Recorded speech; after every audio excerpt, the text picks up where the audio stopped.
genuflecting to the mob we have seen from the Republican Party, they are now finally getting what they deserve.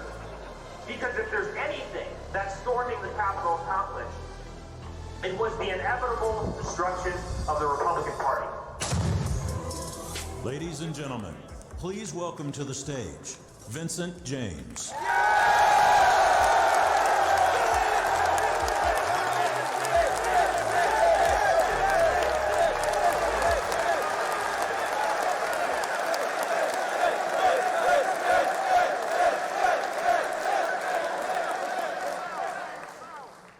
This is amazing.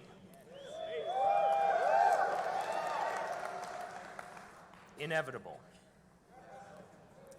Good evening, everyone. My name is Vincent James. I am a father of 3 and a husband of 15 years. I worked in the corporate world for over a decade, but for the past 6 years, I've run a political podcast, and I'm the founder of dailyveracity.com.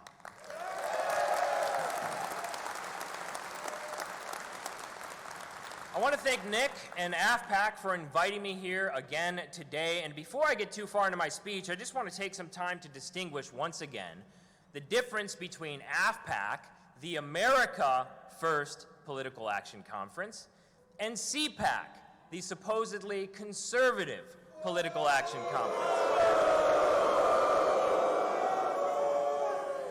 First of all, as we know, CPAC is anything but conservative. They have Marco Rubio, for example. They have Glenn Beck, who during an interview with the co-founder of Vox says that he agrees that America should take in 500 million more immigrants in order to compete with China economically. One of their headline speakers this year is Democrat Tulsi Gabbard, who once said, quote, "I agree with Hillary Clinton on one thing, abortion should be safe and abortion should be legal." And we can go on and on about Sebastian Gorka. Disgusting. Let's go. 1, 2, 3. Disgusting. He is disgusting. And fat. And Madison Cawthorn. I'll leave the impressions of Madison Cawthorn up to Nick when he gets up here. And Rick Grinnell. What can we say? What can we say about Rick Grinnell? Let's just say he's kind of intimidating. You better watch your ass around Rick Grinnell.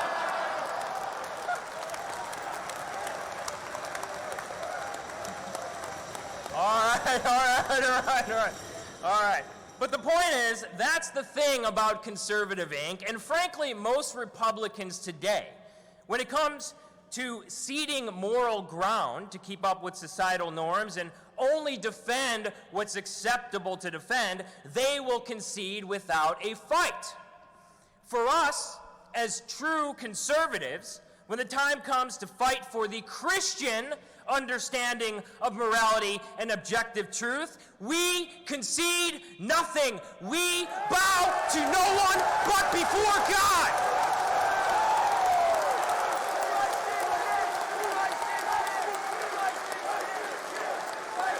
Christ is King.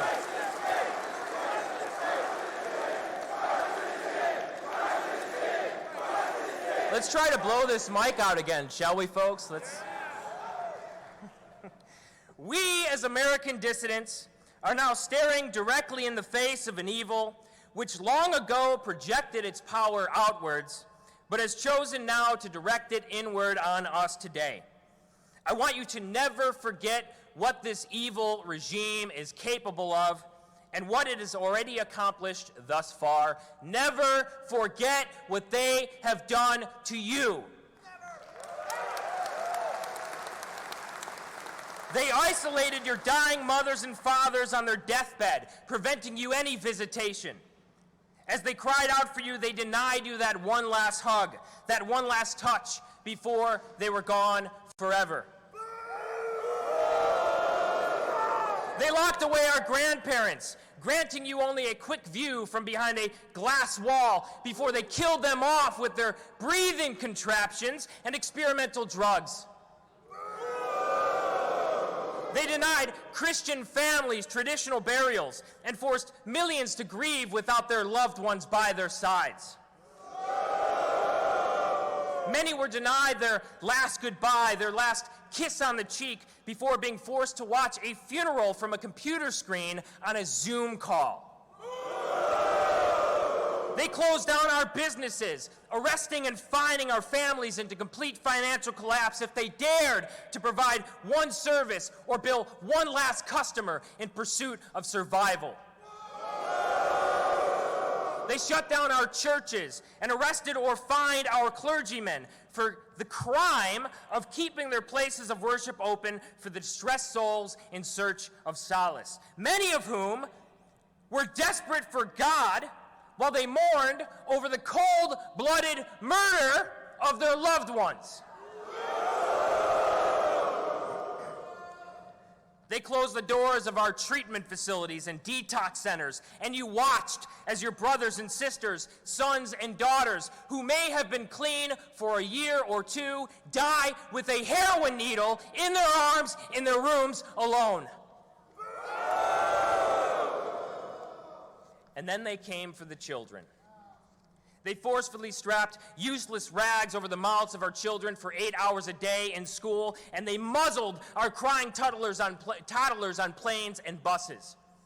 When the vaccine came along, just months later, by the way, they told us that it would never be mandatory, and it was a conspiracy theory to suggest that it would be. And then it was. And then they did.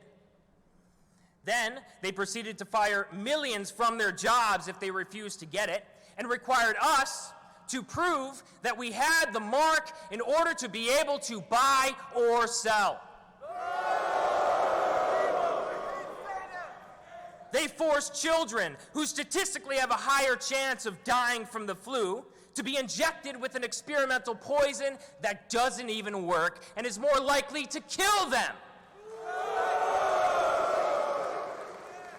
And after the dust had finally settled, after 2 weeks to slow the spread became 2 years, and the tides of chaos began to recede, they said, whoops, we were wrong. We were wrong about the lockdowns, wrong about the hospitalization numbers, wrong about social distancing and plastic barriers, wrong about surface spread, wrong about natural immunity, wrong about vaccine efficacy. We were wrong about the masks. You weren't wrong. You lied.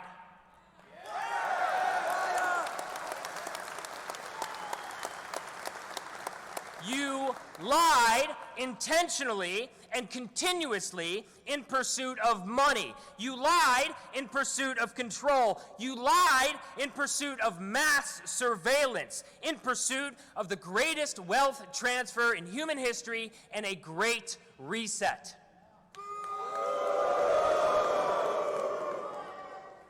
But for all the blame we can place at the feet of the American regime for what we went through as a people for the past 2 years, guess what? It wasn't even the federal government who enforced most of these measures. It was your state and local governments. Traitors. State and local governments affect you more than the federal government does, and most of the states are controlled by Republicans, some a supermajority in the legislature. Churches were fined and raided. Parishioners were arrested for showing up to Mass on Easter Sunday in Mississippi and Alabama. Tate Reeves, Kay Ivey. Mothers were arrested for allowing their children to play at parks during the lockdowns in Idaho and Wyoming. Brad Little, Mark Gordon. Priests were forbidden to give the body and blood of Christ to Christians in Indiana and Ohio, while the liquor stores stayed open. Eric Holcomb, Mike DeWine.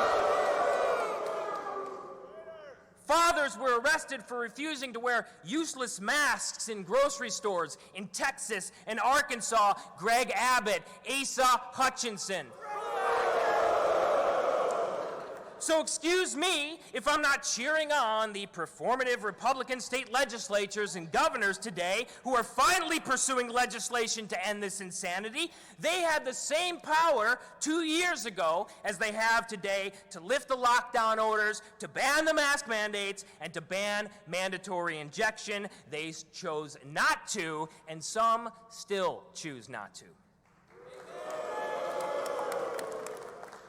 And while CPAC has blacklisted people like me, people like Michelle Malkin, people like Nick Fuentes, maybe many of those same Republicans who I'm talking about today were invited to speak at CPAC or given VIP credentials to attend. While Republicans were telling us during this time, we can't do that, we don't know if it's legal or not. The Democrats were saying, we don't give a shit if it's legal or not, just get it done. And this is why they always win, and this is why we always lose. Liberals know how to wield power. Republicans know how to give it away. We are sick and tired of turning a blind eye to apathetic Republicans. We must no longer tolerate complacency or failure. No cut.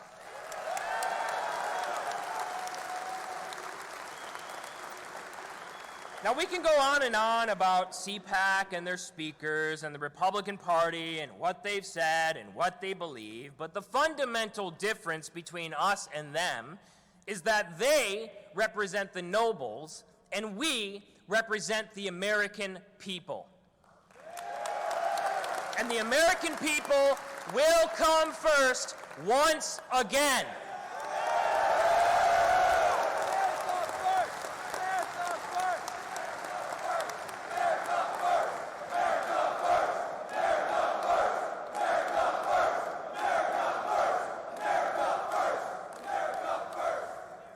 When people think of evil regimes, they think of China or North Korea or Russia.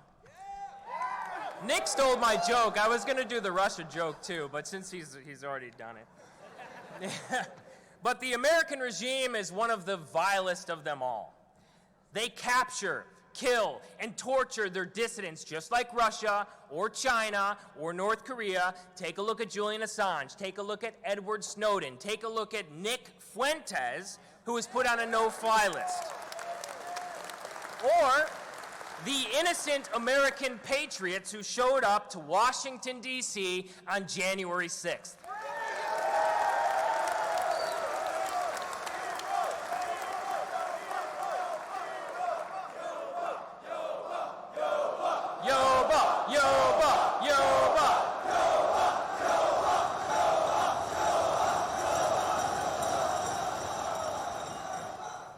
I guess one of the biggest differences is that China, Russia, North Korea, they're not going to be draping giant LGBT banners over their embassies here anytime soon, right? That's one of the biggest differences.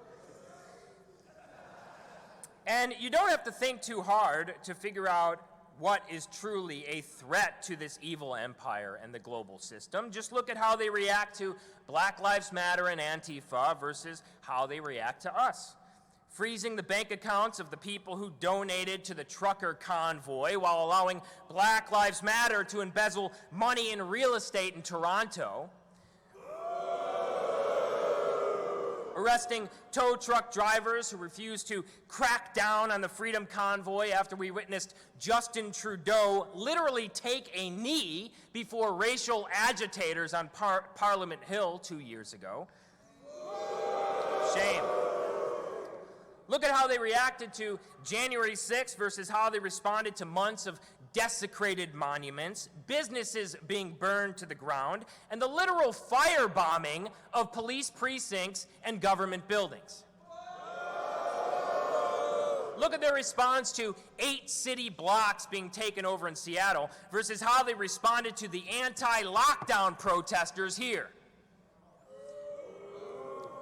These people call gathering for the holidays and going to church harmful to your health, while they applaud hormone blockers for 11-year-olds and drag queens twerking in the faces of kindergartners.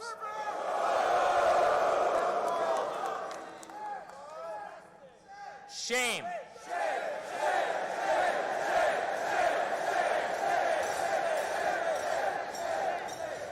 The game is rigged. The system is broken. Democracy is fake. America hasn't been great in a long time.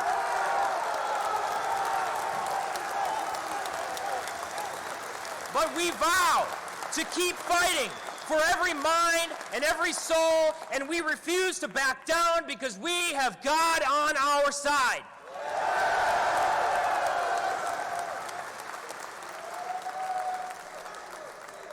Radical problems require radical solutions.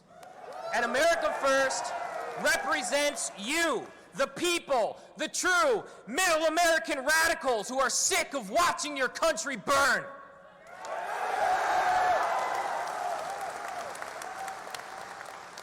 We need to make not only America great again, but the American people great once again. America First. America First is about a resurrection of exceptionalism, a resuscitation of the type of men that made America the greatest nation in the history of the world in the first place.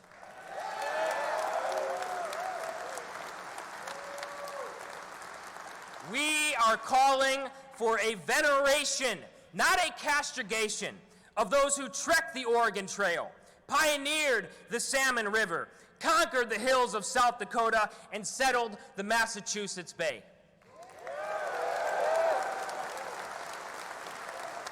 The historic American nation was founded, molded, and maintained by the historic American people.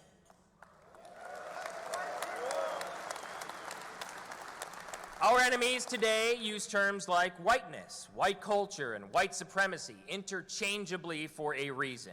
When they advocate for deconstructing whiteness, what they mean to say is they aim to dismantle the very culture that made this country the most desirable and prosperous nation on the planet.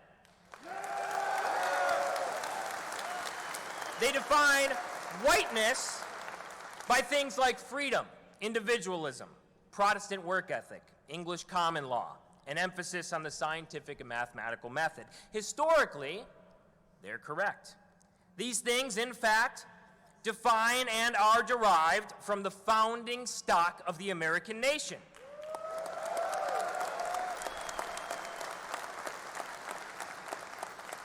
You shouldn't be upset by how they define your culture. You should be furious about the fact that they are trying to replace it. They want you gone because you are the freedom convoy. You are the anti-lockdown protesters. You are the ones showing up to school boards. And you will not put up with the squalor you live in that has resulted from lawlessness and poor quality people. You are harder to control.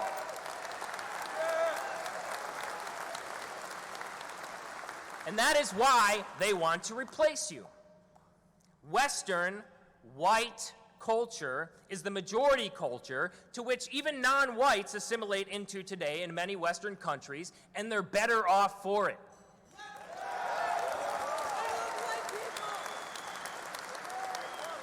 To dismantle this is to dismantle those nations. A nation is a people, and if you replace the people and their culture, you no longer have a nation.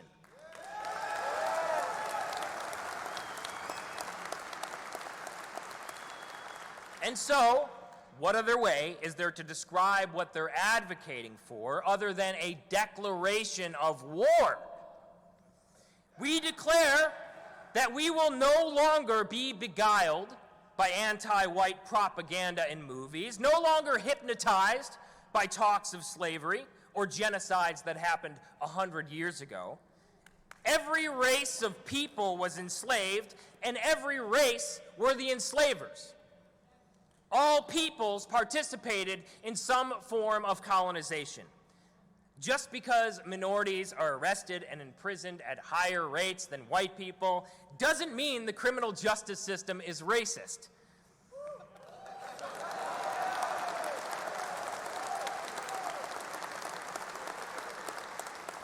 That minority population may just so happen commit the majority of crime.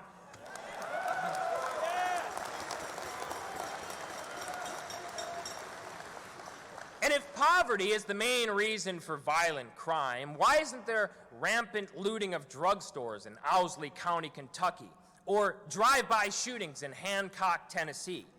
How do these feeble-minded people explain the fact that Baltimore, Detroit, and St. Louis are far more dangerous than Rio de Janeiro, Durban, South Africa, or Mazatlan, Mexico? The reason we have more people in prison and more gun crime than any other developed nation isn't because of white supremacy. It's because those other developed nations don't have the people that commit most of the crime here.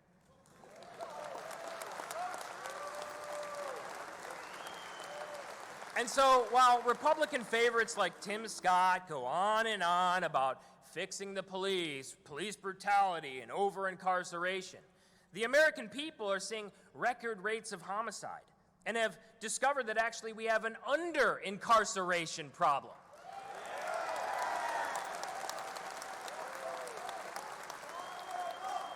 Lock them up. Yes. And throw away the key. Because of the free-for-all that took place in the summer of 2020, police have reduced their policing to record lows, retired early, and transferred into the suburbs. Who can blame them? Today, because of this, the country is experiencing the highest rates of homicide, and some cities are experiencing record rates of homicide, and people are beginning to notice. So we are done being guilted. We are no longer under a spell. And as Nick said last year, we are done being bullied.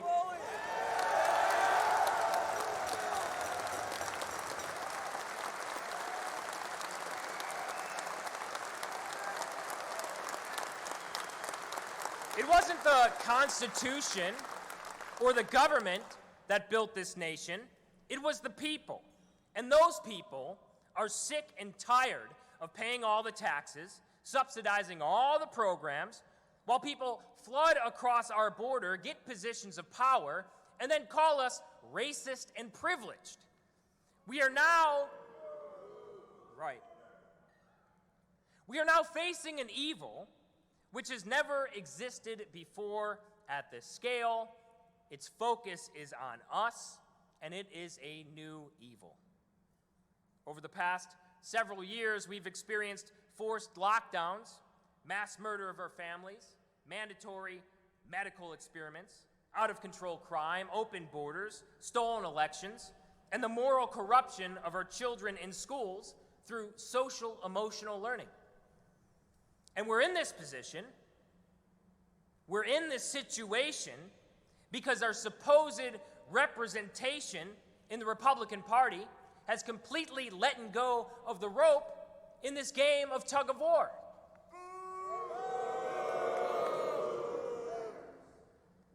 Many of those who purport to be our elected opposition to the destruction of American society and the decay of our moral values are owned by the same special interest groups as those they claim to be against, like the Israel lobby.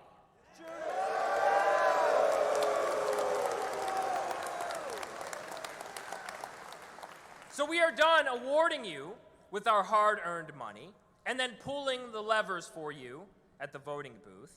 From this day forward, if your federal, state, and local representatives are not in favor of banning vaccine mandates, banning mask mandates, instituting an immigration moratorium, halting the resettling of refugees, criminalizing LGBT curriculum and the forced celebration of homosexuality in public schools, ending all abortion, reversing Obergefell v. Hodges, rigorously limiting mail-in ballots and electronic voting, being tough on crime, relaxing gun laws, allowing the people to defend our families, our property, and our communities, and bringing an end to the anti-white indoctrination in public schools by completely dismantling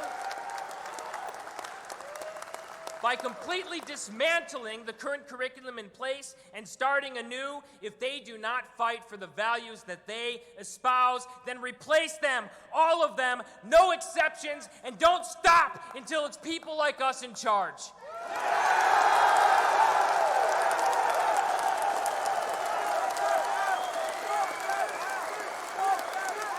Every single one of them.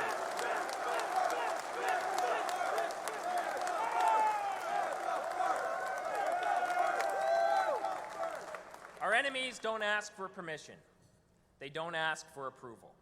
And they certainly never ask for forgiveness. They also don't quote tweet their opponents desperate for their approval. Ted Cruz, you gotta stop simping for AOC. It's pathetic. Disgusting, right, exactly. While Democrats are wielding power in order to crush their enemies at all costs, Republicans are doing 3-hour-long podcasts with academics to discuss the legality of removing the book My Two Mommies from their local library.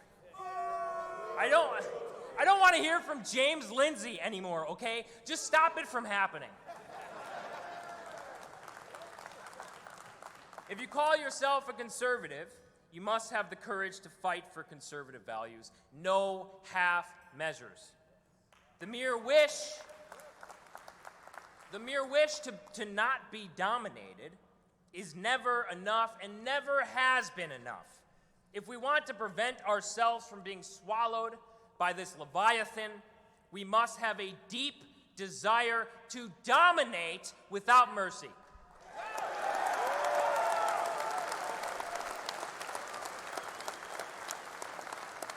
And if you refuse to dominate, then America First will dominate you.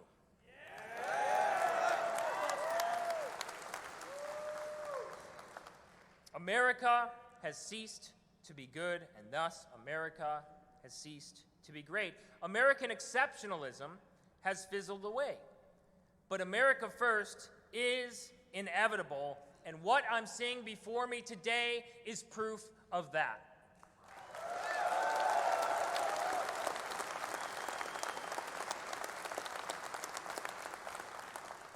And judging by the recent media coverage, not sure if you caught some of it, of this event, they are panicked. And they are panicking because they know, just as well as we do, that there's nothing they can do to stop us.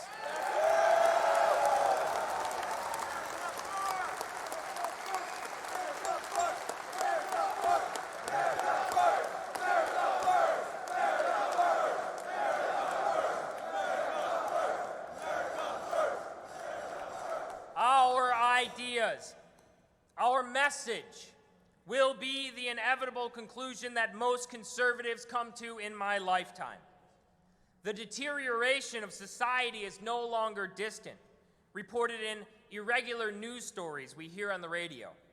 The stench of decay is now in our streets. The crime is in our alleyways. The addiction and promiscuity is in our households.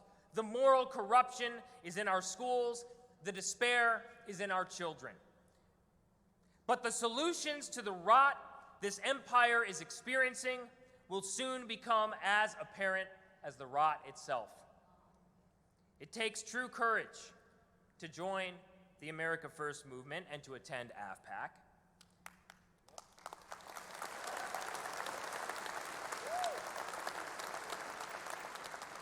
But courage is contagious. And soon you will see dozens of candidates and politicians join along the way. Long gone are the days of caving to the mob, of childless frail journalists and conservative incorporated controlled opposition. We don't need anyone that shows weakness and backs down to the mob every time they're confronted. People like this live every day of their lives by the rules of the game the left has written for them. We need people who reject the game entirely.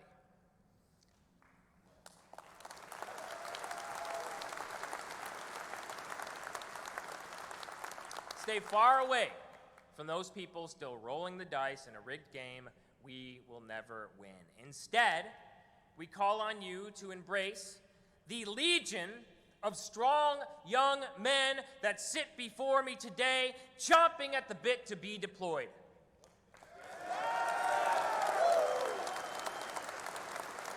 Through strength, courage, virtue, unity, and tenacity, we will make America great again.